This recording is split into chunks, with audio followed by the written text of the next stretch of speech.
Alright. Hi there, everybody. It is Super Bucko here, coming at you with, I do political videos from time to time, but I try not to make a point of it. I don't know. There's a lot of stuff going on in the United States that I have thoughts on, and I think should be common sense, although common sense is not as common as it should be.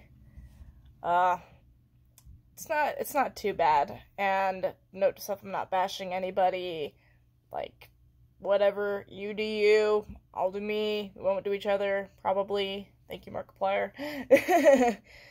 But I'm just gonna talk a little bit about socialism, because there seems to be a couple things that most people who want it, aka college students who are kind of drowning in debt a little bit and hate mostly how much college costs, are quite keen on.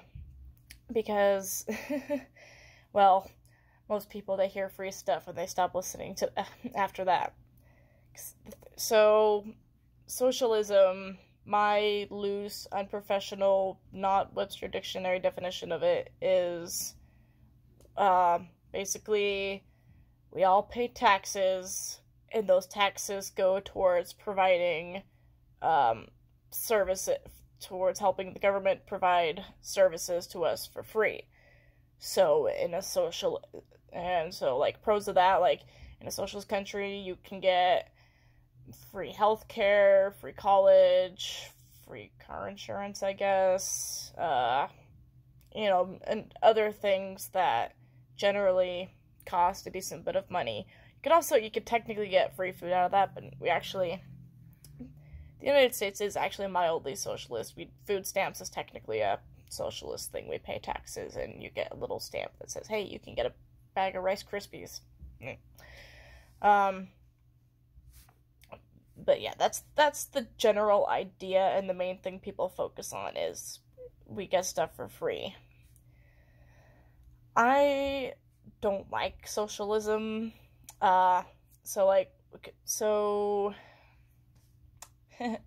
I'm doing this unscripted, so I'm I know what I want to say, but I'm sorting my thoughts. The issues with socialism, people don't think of right away. Most people didn't pay attention when they were in citizenship class, apparently. By the way, seriously, take economics, really good classes. So, the thing about government funded is it also means government regulated. So take the public education system, for example. The public education system is 100% free, more or less. I mean, if you're in a performing arts program or something, there are extra things that the United States does not consider a requirement. You know, if your teacher decides to take you on a field trip, or if you go on choir tour, or if you guys decide to go on a camp out to Costa Rica, anything like that. Pardon me for a moment while I itch my nose. Very itchy nose. It's bugging me. Like, that stuff you do have to pay for, and technically there are some school fees involved, but generally, public school is free. It's paid for by taxpayers. That's why whenever people talk about issues with the public school system, or the school that their kids go to, they're like, oh, great to see where my tax dollars are going towards, because that's what it's done. As such, the state decides what we learn at those schools, sometimes what programs are available, but generally they decide what we have to learn, what's on our schedule, what they're allowed to teach, what they're not allowed to teach, what the requirements for a happy, healthy student there is considered, what food we eat, etc., and so forth. And then, in private and charter schools, you pay them a tuition, like, you maybe pay $100, and they go to the school, and then you're paying for whatever that school decide. Excuse you, phone. Stay in focus, please. Time my phone to focus, jeez. and, maybe in the school chooses, what food they have with, the money that they make, what the kids wear, and things like that. I mean, schools have dress codes too, and that's mostly mandated by the state, but etc. Like, you go to a private school, you pay to not have to have things that may not be available in a public school, and that's considered your consent when it comes to learning different things. But anyway, that's regulated by the government because it's paid for by the government. You haven't ever heard anyone complain about the public school system, have you? I thought so. I honestly, not a day goes by where they're not like, oh my gosh, why is this a thing? Oh my gosh, why is this a thing? Oh my gosh, my kid got lost in the system. Because since the government is regulating it, they're going off of what a bunch of experts think, and it's a very one-size-fits-all situation. If you have special needs kids, some people can go pay to go to special schools for the kids, but otherwise, usually you'll get either lumped into a class or there'll be some sort of I-1080 or whatever that you can fill out and get some things done. But a lot of people get lost in this system.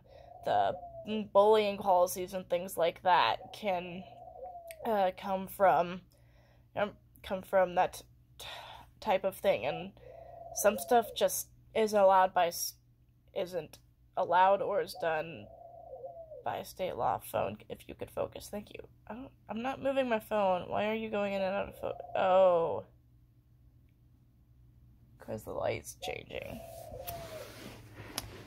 Well, let's try looking like this. This is a really awkward position to hold my phone in. Anyway, yeah, I should have done this on my laptop, but I chose not to, so, oh well.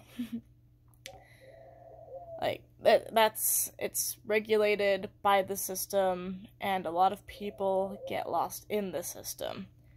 And that's why a lot of people choose to go to private schools or send their kids to a private school or homeschool them, because some people don't like the system.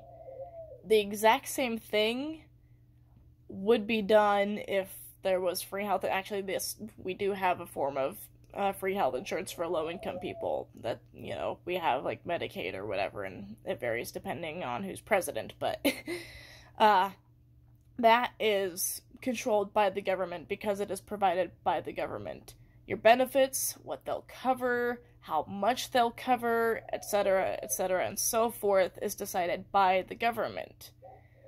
My dad happens to have really good insurance right now.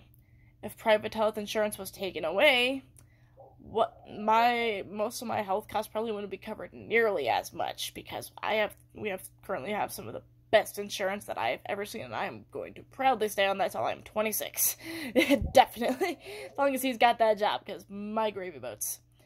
So, like, say with Tamiflu, say the government decides that Tamiflu is not essential for people who are between the ages of 3 and 50, for example. That means that if you get the flu and you want the medicine, you can't get it, because we're all on the same insurance. Whereas for me, we happened to get into a position of really good insurance, and I was able to just do the copay instead of paying $75 for it, which was very nice because I needed to be well and not contagious so I could go to work. And, yeah. That's the issue that's one of the main issues with socialism, is government funded means government regulated. The other thing that I don't like personally is the tax bracket. If you want to get the free stuff, there's nothing that comes for free. Nothing comes for free whatsoever. There's no way to do it to where no one pays a single penny. You're still paying for your insurance and things like that, but it's coming out of your taxes. So, say I make $1,000 and $700 of it goes towards free insurance, free food, maybe, and free college. That leaves me with... I had to do some quick arithmetic there, sorry. That leaves me with $300 to do what I want with, rather than... Excuse me! Maybe $800 to do what I want with after taxes. And then I can decide, you know, how much I want to use on food, how much I want to use on rent, how much I want to use on insurance, whether I need the full car insurance or whether I only want what is legally required to help protect, you know, people with liability and gibberish like that. I personally like being able to keep what I earn. If I'm gonna go do an 16-hour shift, I want the money that I earned from that. Like, I want all of it. I earned it. I want it. And I want to be able to do what I want with it. I don't want the government to tell me what is going to get done with it. I want to do what I want with it. And that is one of the main reasons that America is a free country. People want to do what they want with what they've done in their lives. You work hard and hopefully make it to the American dream. That's the general idea of it. You don't get to, I mean, if you really, really, really want the government to take care of you, and you don't really want to have to think for yourself, you don't care what they give you, then fine. Go live in a socialist country. Like, if it's that necessary for you, go live in a socialist country. But please don't try to turn the U.S. into one, the United States into one, because, well, I like my capitalism. I like being able to do what I want with my money. You know, be it, excuse you, phone, be it insurance, or my phone, or my food, or college, or, you know, whatever I want. Heck, I can choose to not go to college if I want to. Which, I mean, you still can, generally, even if college is free, but, yeah, you know what I'm trying to say here. Phone, please focus. Thank you. I want to be able to do what I want with my money and not see most of it go to taxes to help pay for the free stuff for everyone else. Like, yeah, that's how socialism works. I get socialism and communism mixed up a decent bit. I mean, but that's my basic understanding of socialism. I know I'm not too far off the mark if I've made any errors. But yeah, that's what it really is. The United States can stay capitalist, please. If you'd rather the government take care of you, go to a place where the government takes care of you. I want to be in a place where I take care of myself and I decide what I need as an individual. And yeah, that's my bit on things. I'll see you in the next video.